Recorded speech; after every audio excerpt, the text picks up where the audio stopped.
Yo, what's good? You're listening to Everyday Superpower, where we talk body language, non-verbal communication, general communication, relationships, game, and everything in between, okay? Yo, I got a little bit of Tinder game for you today, a little bit of discussion for you, a little communication for you. So, we're going to talk about the first message, and this doesn't necessarily just apply on Tinder. That's the format I'm more aware of, more recognised of. There are other formats here in England. We've got what Badoo, Bumble. I don't know if you want to go old school. You got plenty of fish in all of the website-based dating services. But other than that, we're good to go. And also, this applies on social networking as well. Don't be afraid to reach out on Instagram and so forth. It is what it is. So we're going to be looking at approaching, discussing, philosophizing on the very first message, right? We've done discussions on this before. We've spoke on the woman's imagination, yeah? And you know what I mean? Most of this will actually apply in regards to a woman texting a man as well. So don't get it twisted, all right? But a woman's imagination is tenfold of a man's. So if you're not aware, Tinder, let's talk Tinder, yeah? Tinder being a looks-based app, nobody's looking for, qualifications and hobbies and so forth via Tinder. For the most part, are you attracted to them? Do you think they look good? And given that it's a looks-based application on your phone, that means men are going to be more prone to having a great time and just flipping through and having lesser standards, all right? As men enjoy what they see. Genetic is more important than provision when it comes to us, whereas with a woman, provision, potential of provision, survival for the kids, provision for the children, the offspring, ensuring the genetic is of acceptable condition to at least last 18 years into that child's life to ensure they can grow up, right? It's all based on procreation. Now, given that's the case and men are so superficial, women have got the right of way. A man might get, so many matches, whereas a woman's going to be flipped by everyone. A woman's going to be swiped by everyone, right? So how do you stand out? And that's the point. How do you stand out? You need to stand out. So the woman's imagination is tenfold that of the man. You need to stir and influence and plant your seed from the get-go within the imagination of that woman. Now, it's up to you how you choose to do this. Now, we're not talking about who you are as a person. We're not talking within reason. We're not talking about how you look. We're not talking about all of this photo game, all of this bio game, and so on and so forth. We're just talking about the message, the debut message. You could be anyone and catch the attention of someone given you send the right text, yeah?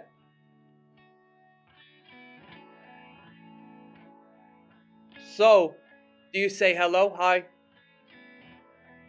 Because now ball's in her court and she can either respond or not. But if she gets 200 highs, you best believe, I best believe, that there's a suitor, a competitor in the same pool who has sent the same message, the same hello,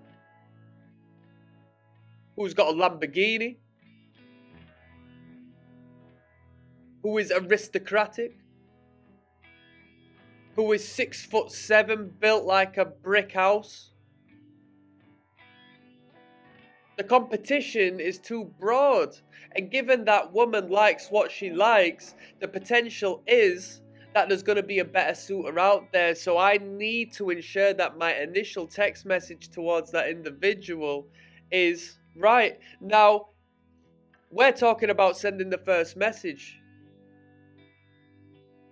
We've already been chosen via the matching process, yeah? So now we need to be the man and pursue. There's nothing wrong with that. I did a video on red pill nonsense, ignoring women. If you want to be good with women, you need to put your neck on the line and go out there and communicate with them, believe it or not. You don't ignore them.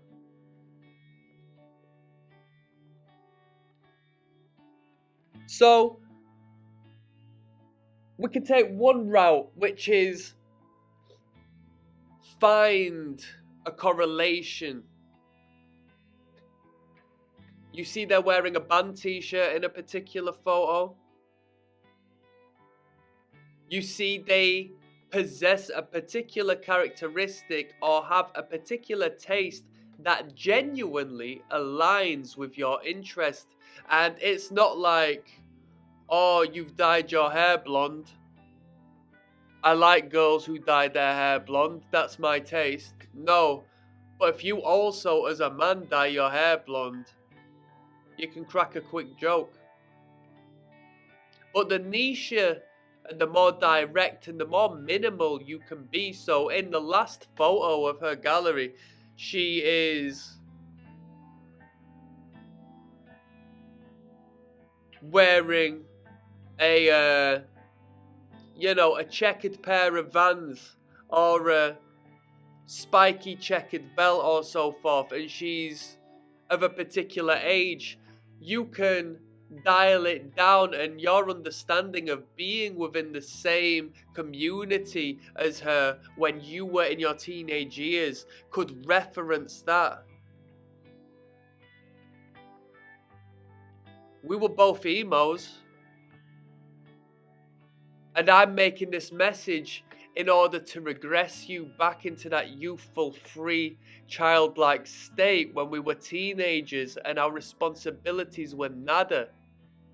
Because I've identified her character through her clothing. Okay?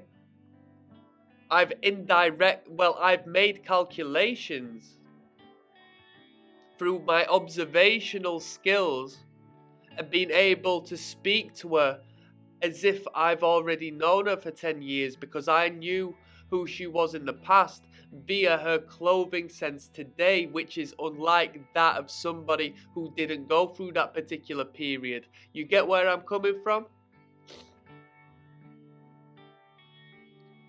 I refer back to the band t-shirt. If I genuinely enjoy the band as to which she's wearing, I can make a reference, and I don't need to jump in with some niche or name 5 songs, superiority complex thing. It's an alignment of who we are. We match and we create a pull. It's an attraction. You are like me. You appeal to my narcissism, such as I appeal to yours. You see where I'm coming from? And I say narcissism as a broad sense in regards to not a toxic thing, but a care for oneself. An egocentric aspect as to where we dress ourselves when we go out into the outside world. Why wouldn't we be attracted to those that represent us and our tastes? We are our own main character of the story. How do you stand out in that first text message? Do you neg them? What's negging? Negging is a pickup artist term in regards to making somewhat of a backhanded compliment or mention to the individual. You're not to go out there and offend them, but at the end of the day, if you offend them, you've definitely made a debut impact, one that which will possibly return a comment. One more, I just got to clear my throat. Now, I did a video which was quite popular in regards to attraction versus repulsion, and what I said in regards to attraction is, on the texting game, if somebody responds, they're attracted, or at least in that very moment. Because on Tinder, trust me, you'll get rejected. And that rejection will be a lack of response. It's very easy to just not respond to people. So if you offend someone and get a response, that's better than the 20 people before you who have given some mundane entry-level hello or you're beautiful, lol, and haven't had a response whatsoever. You've had a reaction. You've had the time of that individual.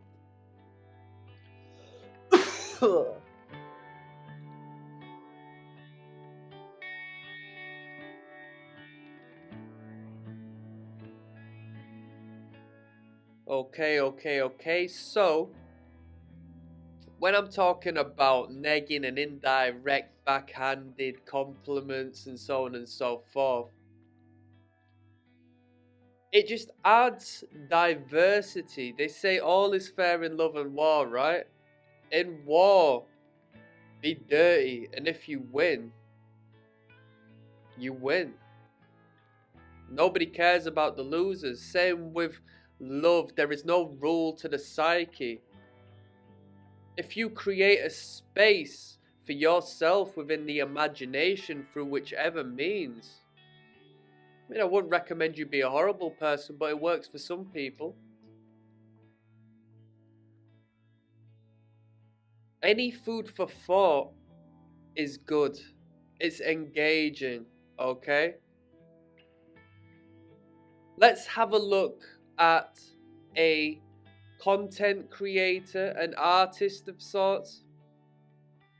If they were to create a controversial work and receive backlash from an individual who still can't help but keep up with it, even though they hate it or state that they dislike it and so on and so forth, they're really a fan. They are a fanatic, and that is because they are showing time and attention and effort and energy to that individual as opposed to ignoring them as they should. So you can play both fields when it comes to this initial declaration of who you are and your character. Now, I'm not saying go out and straight up abuse an individual, but I am saying what's good, big head. What's good? Your head's so big, I bet you can't fit through doors. They're going to look at that and think, what? Who's this guy? They're going to check you out. I'm telling you. Instead, oh, hi, beautiful and all this and that, they're going to think, who's this idiot who's come cracking jokes?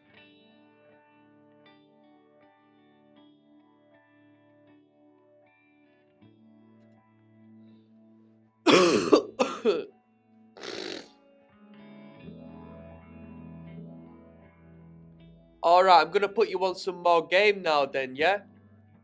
So when it comes to hypnotic language, this is deep game right now, yeah?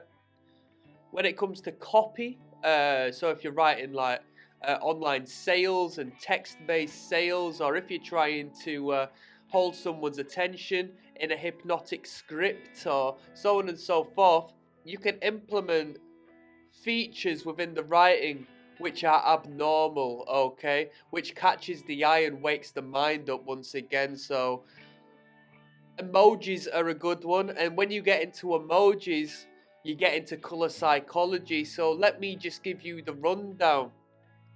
When it comes to color, the most striking and attention grabbing of color is yellow first and foremost. It would work in this circumstance as red tends to be preferred, as that is the second eye-catching colour. But yellow tends to be a little sore on the eyes after so long. It becomes sickening to view. So as an emoji which will be gone within a minute, that's completely fine. Throw a lemon on the end. Throw a banana if you want to be cheeky. Just put it in there, place it in there at some point, a sun. Because then when that's sitting there in that list of messages, that will catch the eyes. Red indicates danger. indicates romance, love, seduction, intensity. So throw it in there, give it a test drive.